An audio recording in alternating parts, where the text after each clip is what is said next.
Hello అండి, welcome back to my channel Sakhi thoughts. ఈ పశువుల పేడ చూసారా? ఇది బాగా మాగిన పేడ అండి.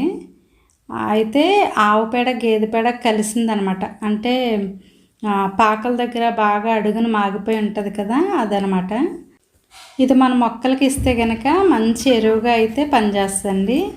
నేను వీక్లీ వన్స్ కానీ 10 డేస్కి ఒకసారి కానీ ఇలా ఒక కొబ్బరి చెప్పు తీసుకుని దీండి అయితే ప్రతి మొక్కకి ఒక్కొక్క మొక్క వేస్తానన్నమాట. అయితే ఒకవేళ ఇలాంటి పశువులకి ఎత్తం దొరకని వాళ్ళకైతే కనుక ఇలా పచ్చిపేడ తెచ్చుకుని బాగా ఎండబెట్టాలండి. ఇలా ఎండబెట్టి ఒక 3-4 రోజులు బాగా ఎండబెట్టాలన్నమాట. ఇలా మేము ఎన్ని పనులు చేయలేమో అనుకుంటే కనుక మనకి పాకలు ఉంటాయి కదండి, పశువుల పాకలు, అక్కడికి వెళ్తే కనుక వాళ్ళ దగ్గర తీసుకోవచ్చు అనమాట. అది పల్లెటూరులోనే సాధ్యమవుద్దండి, సిటీస్లో అయితే కుదరదు కదా.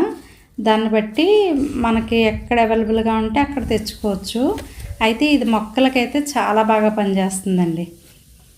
ఎందుకంటే మనం కెమికల్స్ అవి ఏమీ వాడం కాబట్టి న్యాచురల్గా పండించుకోవాలనుకున్న వాళ్ళకైతే ఇలాంటి పశువుల ఎరువు కానీ లేదంటే ఆవు మూత్రం ఉంటుంది కదండి, అది కూడా మనకి బాగా యూజ్ అవుద్ది మొక్కలకి. అది తెచ్చి పెట్టుకుంటే సరిపోద్దండి. ఇదిగోండి, ఇలా అయితే 4 డేస్ నేను ఎండబెట్టేశాను అనమాట. ఇలా పౌడర్లా అయిపోద్ది అనమాట. దీన్ని ఒక పక్క సంచిలో ఎత్తేసుకున్నాం అనుకోండి, మనం ఒక్క 2 నెలలు ఆగి వాడేసుకోవచ్చు. అదే పచ్చిపేడ మనం తెచ్చుకుని మాగబెట్టుకుంటే కనుక 5-6 నెలల వరకు వాడకూడదండి. ఇంకా నేను ఎప్పుడైనా పేడ దొరికినప్పుడు ఇలా చేసుకుంటాను. లేదంటే కనుక మనకి పశువులకి ఎత్తం బాగా మాగింది దొరుకుద్ది కదా, అదైనా తెచ్చుకుని వేసుకుంటానమాట. ఇవేమి మనకు పెద్ద భారమైన పనులేం కాదండి. మనకు గార్డెన్ మీద ఇష్టం ఉంటే చాలు, ఇవన్నీ ఈజీగా చేసేసుకోవచ్చు. నాకైతే మైండ్ చాలా రిఫ్రెష్గా అయిపోద్ది. మొక్కల దగ్గరికి వచ్చిన వీటి పనులు చూసుకున్నా, ఇంట్లో ఎన్నో పనులు చేసుకుంటాం అనుకోండి, అయినప్పటికీ కూడా ఇలా గార్డెన్ పని చేసినప్పుడు ఏదో తెలియని ఆనందం. అంటే మన పంట మనమే పండించుకుని అలా హెల్తీగా మన ఆహారం తీసుకుంటుంటే ఆ సంతోషమే వేరబ్బా, అసలు వర్ణనాతీతం.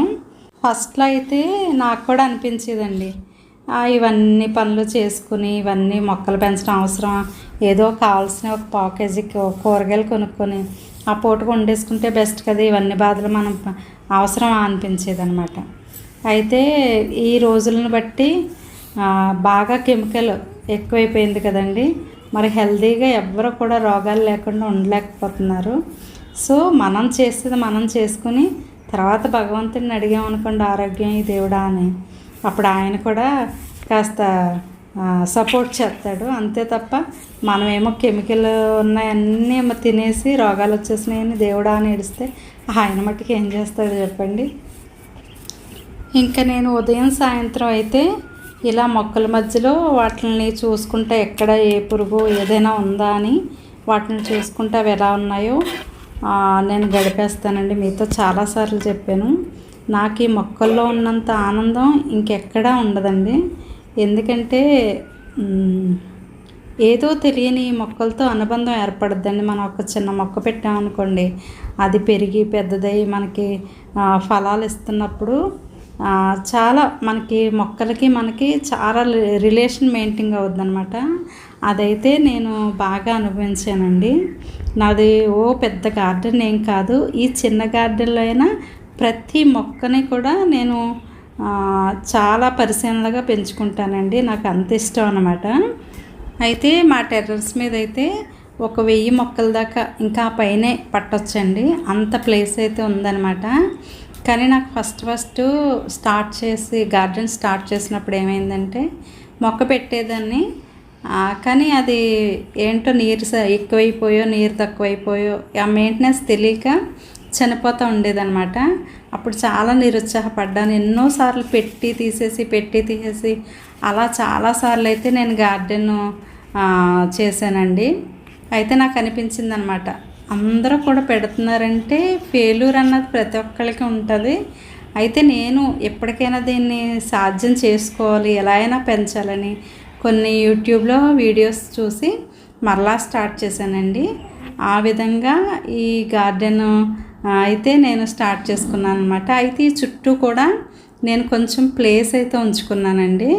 ఎందుకంటే ఈ గార్డెన్లో నేను వాకింగ్ చేసుకుంటాను అనమాట. బయటికి వెళ్ళి వాకింగ్ చేయడం అన్నది నాకు అంతగా ఇష్టం ఉండదు కాబట్టి ఇంకా టెర్రస్ మీదే ఇలాగా చుట్టూ తిరగడానికి ఉండేలా ప్లేస్ చూసుకుని కాసేపు ఈ గార్డెన్లో ఈవినింగ్ మార్నింగు ఇలా వాకింగ్ చేసుకుని వీటిని చూసుకుంటూ వాటర్ కావాలంటే వాటర్ పోసుకుంటూ అలా అయితే నా టైము గడుస్తూ ఉంటుందండి ఈవినింగ్ మార్నింగ్ కూడా.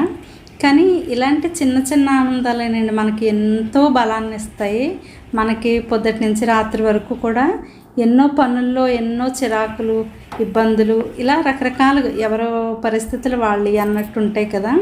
కానీ మైండ్ అనేది రిఫ్రెష్ అవ్వాలంటే మనం మట్టుకు గార్డెన్ కంపల్సరీ పెంచాలండి. ప్రతిరోజు కూడా ఈవినింగ్ టైం కాసేపైనా ఈ మొక్కలతో స్పెండ్ చేయకపోతే నాకు అసలు డే అన్నదే అయినట్టు అనిపించదండి.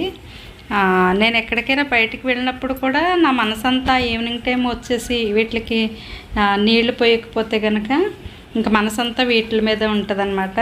అంత ఇష్టం నాకు మొక్కలంటే. ఇక ఇవాల్టి వీడియో అయితే ఇంతేనండి. మీకు నచ్చితేనే కనుక కాస్త సపోర్ట్ చేయండి.